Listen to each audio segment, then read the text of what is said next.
I was born in 2003, which yeah, I'm currently 22 years old. I grew up here in Oregon area, so around Portland. I went to Oregon City High School and kind of went through the Oregon City education system. And I was originally adopted from Montana.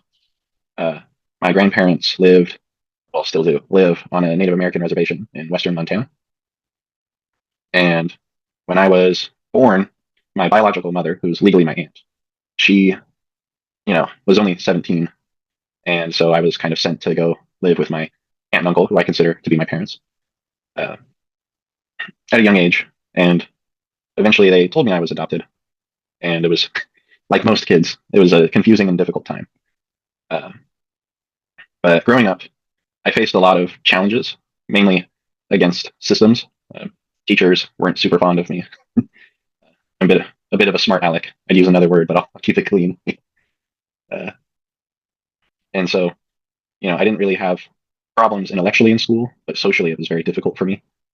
Uh, and initially, growing up, I wanted to do business, and so I have a treasure trove of knowledge about that. But when I was 18 years old, before I turned 19, I had a stroke. And there was a blood clot in my head. The medical term is a venous thrombosis, but who really who really understands that medical jargon anyway? But I spent months in the hospital, and uh, I woke up and my vision was double at one point. I had this horrible splitting headache, and the doctors misdiagnosed me, so it took longer for me to get the care that I needed. But after a certain point, after my 19th birthday, which is in May, I was told I was blind at the age of 19 in June of 2022.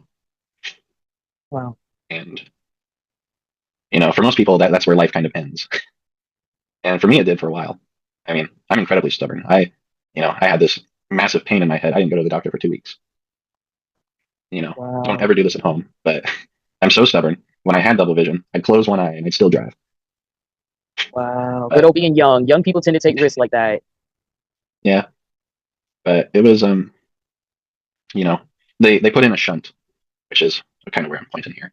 My hair covers it up, but there's a little lump on my head where there's a device. It's a programmable shunt. So they use a magnet to move it around, and it basically drains fluid out of my head and into my abdomen, restoring and keeping the rest of the sight I have left in my right eye.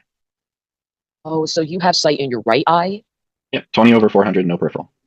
Okay. Wow. Wow. I'm just glad you even have that because I know individuals who are completely blind. So wow. So you have a business, don't you? You're an entrepreneur, right? I did. For a year, I ran Briggs Publishing LLC, where I published personally 2 books, 2 music albums, 4 songs total. And I taught myself how to paint.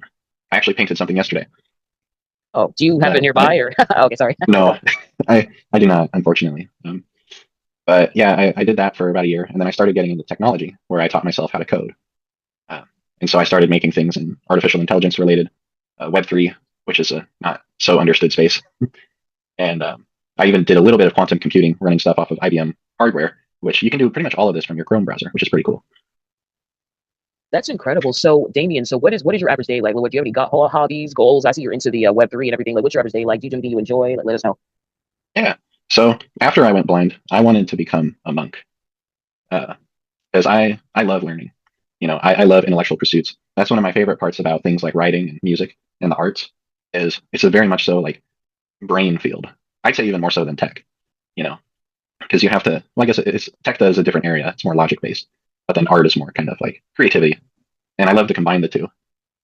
Whenever I post articles on Hacker Noon, which is a really big niche tech publication, I created a program where it takes my spoken word and it turns it into a image. So the one I did yesterday, I said I wanted rolling hills with a road going between it. So what it does is it sends that to the AI, and then the AI basically draws a blueprint, and it sends that blueprint to my code, and then the code draws it. That is so cool. That is really, really cool. Do you like Yeah, display this stuff? Like, do you post it on your website or social media or anything? yeah, I do. My pipeline is I do articles on Medium and Hacker Noon, and recently I've been doing parables on Medium. I've been focusing a lot more on kind of expressing wisdom, I guess. I mean, if you call it that, just more of my thoughts and ideas in a story form. Uh, and that brings us back to your question of what I want to do. My hope is to really just share my story with as many people as I can and hopefully help a lot of people out. because Lord knows we need it in these times. And I love how you just keep yourself busy. Like, do you hang out with other individuals who are visually impaired? Sometimes, sometimes I'm kind of a hermit. I don't really leave my house that much except for Thursday mornings and potentially Wednesday evenings. Yeah. Okay, yeah, I can relate to that. I'm trying to work on that this year, 2026 New Year goals. But okay, cool. So, is there anything else you want to like? Would you have any advice to anyone who maybe went through something similar, who maybe is visually impaired or who may be completely blind? I don't know if you have any advice or words of encouragement for them because there are a lot of those people out there. Yeah, there are. I would make my advice much more about mental health though, because for me especially, it wasn't about losing my sight. It was about the like what it did to my brain. Um, like physical limitation is a physical limitation. It was all about mental. That feeling of I don't know if I can do this now. I can't see how am I going to do this? How what am I going to do? Getting over that and realizing that I still can do it. I just have to figure it out. There are tools out there for me to use, and that's true for everybody really. Like it doesn't. If you've got anxiety, like I do, I've had anxiety, and I'm not talking like, I mean, this thing is really scary. I'm talking like crippling. Like I don't know if I can do this. Overthinking. Once you can really get a grasp on that, you can do anything you want. You can paint, you can code, you can write. It's all there. Wow, let's tell us your website and your social media one more time. Could you spell it letter by letter as well? Yeah, Damian, Damian, Griggs, Griggs.com. And you can just type my name in and it should come up.